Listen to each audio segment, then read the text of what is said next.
Hello, welcome back. I'm Caitlin McKegg. I am a real estate broker here in Phoenix, Arizona. Thanks for coming to my Monday market update. I appreciate it so much. If it's your first time, make sure you subscribe because I'm here every Monday telling you what's going on in the Phoenix real estate market. If it's not your first time, thank you so much for coming, and I hope this information is helpful. So today I have some pretty interesting things to share with all of you. The CMI continues to drop, and if you're not familiar with that, don't worry, I'll explain it in a minute.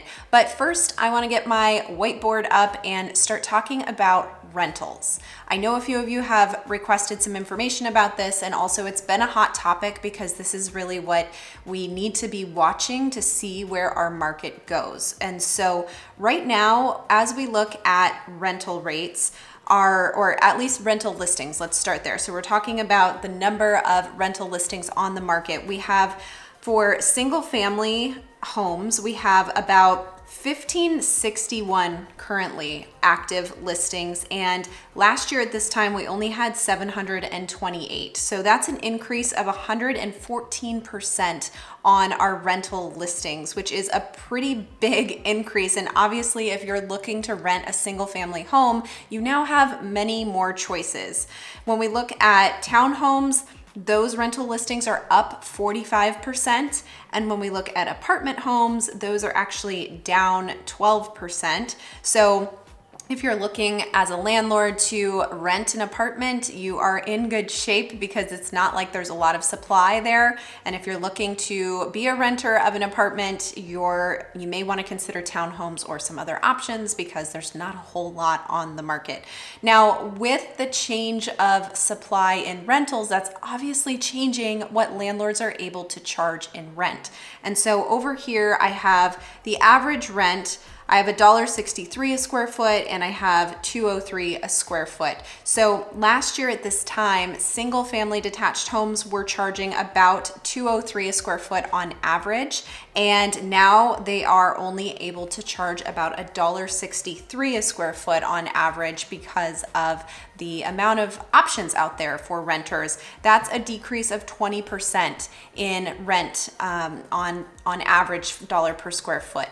So as a landlord, if you own a single family detached house that you're trying to rent out, that might be a little bit concerning. As a tenant or a renter, that's great news for you. You have more options to choose from, obviously, because our listings are up 114% and your rental rates are down 20%. So good news for renters out there. Now, why is this important for us to track just to understand what's going on in the buying and selling market? Well, if we have a lot of landlords in our marketplace right now that are having a hard time finding a tenant, they may decide that they don't want to hold that asset anymore. They may decide that they want to sell this, cash out, be done with it, and not worry about trying to place a tenant in there, because if they can't get someone in there, obviously there are holding costs with HOA fees and everything else that they pay, the mortgage, obviously. So at a certain point, if landlords are having too tough of a time getting a tenant in place and or not getting the price that they want, they may decide to just sell the house. And if they do that, obviously that's going to affect our supply in the Phoenix market, which is then going to change the situation that we have going on with low supply, et cetera, et cetera. Obviously, it would take some time for us to get enough listings that would change things in the Phoenix market, but it's something to watch out for, because if these landlords can't keep getting their places rented, they more than likely will start to sell. So keep an eye on rentals. As a tenant, it's good news for you, but as an investor or landlord, you may be a little bit more concerned about this. Now let's talk about new listings, and switching gears here away from rentals. Now I'm talking just about the Phoenix housing market in general. So our new listings, active listings for sale, has increased over the last 4 weeks by 10,059. And that's the first time we've broken 10,000 new listings coming to market since September of 2021. So that is certainly something to watch, because we have broken a new record, or, a new barrier in recent history of having such low supply, that now we have a lot more active listings on the market for sale. Now, they're still going under contract quickly, but I will say they are going under contract a bit slower. So if we have the combination of more listings coming to the market and they go under contract slower than they have in the past, obviously that's going to increase our supply. That's what we need in this market. But while we've had decreasing demand, that might start to turn us more towards balance. And I'm going to get to that in a minute. Now, all of these cities that I have listed here, all of them have had a major increase in supply and gotten them to a higher point than we've seen within the last like 6 months. All of these are various time periods. A few of these, we're seeing the highest amount of listings in that city since November. A few of them are just since January. I don't have all that data on here, but these are cities you want to look out for if you're a buyer, right? So Phoenix, Mesa, Scottsdale, Peoria, Queen Creek, Maricopa, Buckeye, Cave Creek, and Fountain Hills. All of them have seen a pretty large increase in supply of new listings on the market, and they've seen this for the first time at some point within the last 6 months. So good news if you're a buyer in those cities. If you're a seller in those cities, you now have more competition on the table. Avondale is the only city that we have right now that is not seeing an increase in supply and is kind of holding strong at low supply and not changing all that much. But the rest of these, there's been a pretty big increase. So let's talk about the CMI. If you're new here, the CMI is the Cromford Market Index. I am a subscriber to the Cromford Report, and they provide all of this awesome data that I've been able to share with you here today and every Monday. And one of the things that they have is a proprietary algorithm that they call the Cromford Market Index. It essentially measures supply and demand in our market, and based on those ratings and factors, it tells us where prices are heading. So if a index is above 110, we are in a seller's market and prices will continue to rise. If we have an index below 90, we're in a buyer's market and prices will go down. And so we've been well over 110 in this very strong seller's market for a long time. Thus, prices have continued to rise, and at this point, all we can see is continued price increases because of this algorithm. But let's move on to talk about what's going on in this table. So a couple weeks ago, I showed you guys this table of all the major cities and what their respective CMI is. And I want to share that with you again today because we've had some pretty big changes.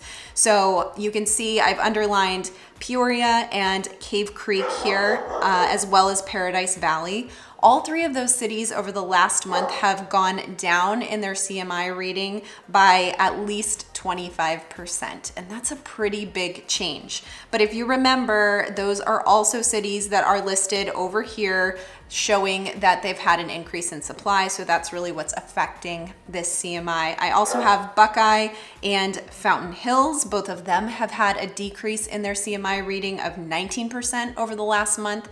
So all of those cities that I have underlined there have seen, I think, the most change over the last month, and that's largely due to increased supply in those cities. Now, don't let this scare you, and keep in mind, we're still very much in a seller's market. So for example, with a CMI of 435, we have more than 4 buyers for every home that is available for sale. So even as the CMI starts to come down, we still have more buyers than sellers, which in turn increases our prices. The only way we're going to see prices continue to come down is if we have more sellers than buyers. And right now, I don't see how that's going to happen. We just don't have the supply.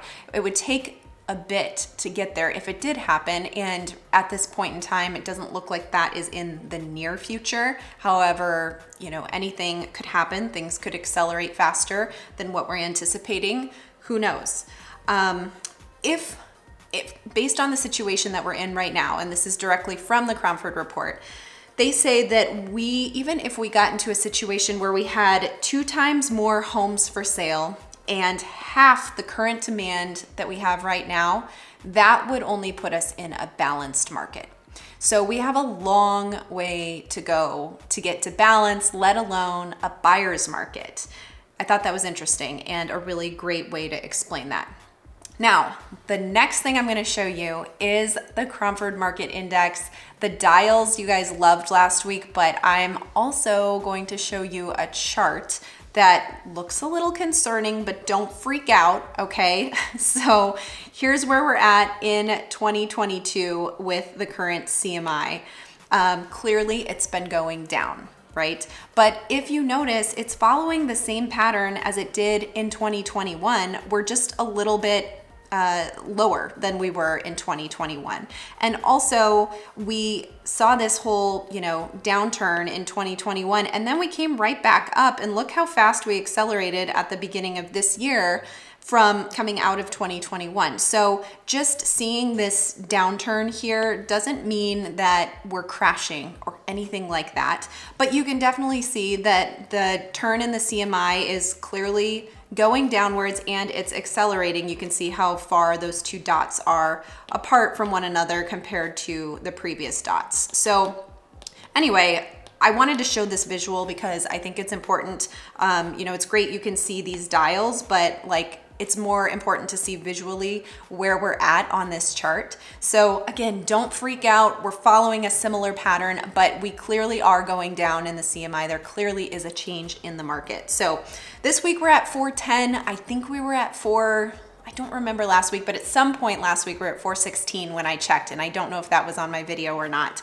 But 410.9, so it's continued to go down, obviously.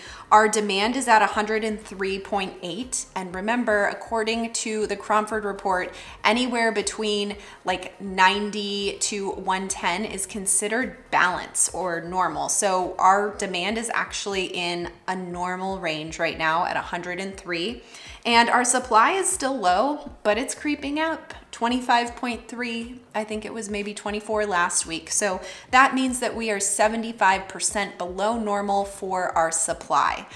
Again, still very low, but it's creeping up, so we need to watch that. So our demand that's been going down and our supply that's started to come up is decreasing the overall index and bringing us closer to a balanced market. Now, whether or not we're going to continue down or shoot back up, it's anyone's guess. But for everything that's going on right now, it's important to watch the rental market. Let's see if landlords are able to get their rentals filled without having to sell them.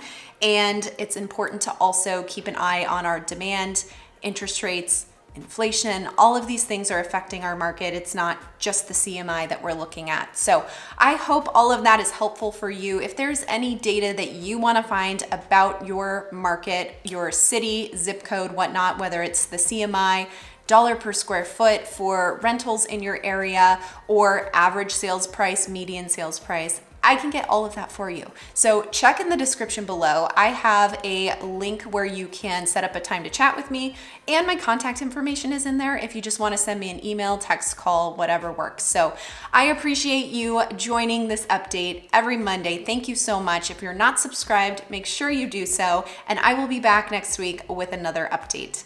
I'm Caitlin McKegg with the Desert Dreamers team at HomeSmart.